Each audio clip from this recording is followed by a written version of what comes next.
15 hours and counting. Firefighters are still trying to get a fire under control in Manhattan. The intense flames ripped through the top floors of the Hamilton Heights apartment building yesterday afternoon. This morning, the building still poses serious risks. CBS 2's Reena Roy live now in Hamilton Heights. Reena? Well, Andrea and Cindy, as you said, this is one aggressive fire. Overnight, there were several flare-ups, we are told by the chief. And if you take a look, firefighters, they're out here in full force, just as they were through the night. They are still here working to get it under control. You can see that they're using thermal imaging cameras to spot any hot spots. And the top two floors, as you can see, are completely gutted.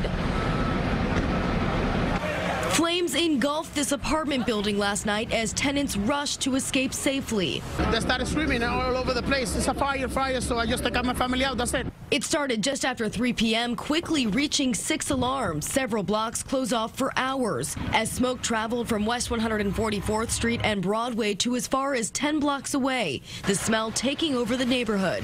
I didn't know what to think. I was just like making sure first that my family was okay, then my neighbors were okay. Many found shelter across the street as they watched their scorching homes. Yeah, a lot of the tenants there have been for over 20 years, and to see everything just go up in flames, it's heartbreaking. The harsh conditions made things even more difficult for the firefighters. 7 were hurt, plus an NYPD officer and a tenant. All of them were minor injuries. Yeah, right now we're using the thermal imaging cameras. We're looking for hot spots. So every once in a while we get a hot spot and we hit it with water. People now just thankful they were able to make it out safe and sound with the help of New York's bravest.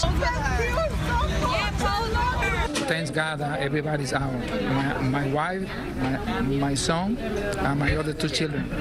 And the chief says the structure is not safe, so they cannot do any searches at this time. Buildings next door were also evacuated because of that. Department of Building inspectors will be on scene later this morning to assess the structure. Meanwhile, the tenants of this building here, they are currently in shelters or staying with family or friends. We're live in Hamilton Heights this morning. Reena Roy, CBS 2 News.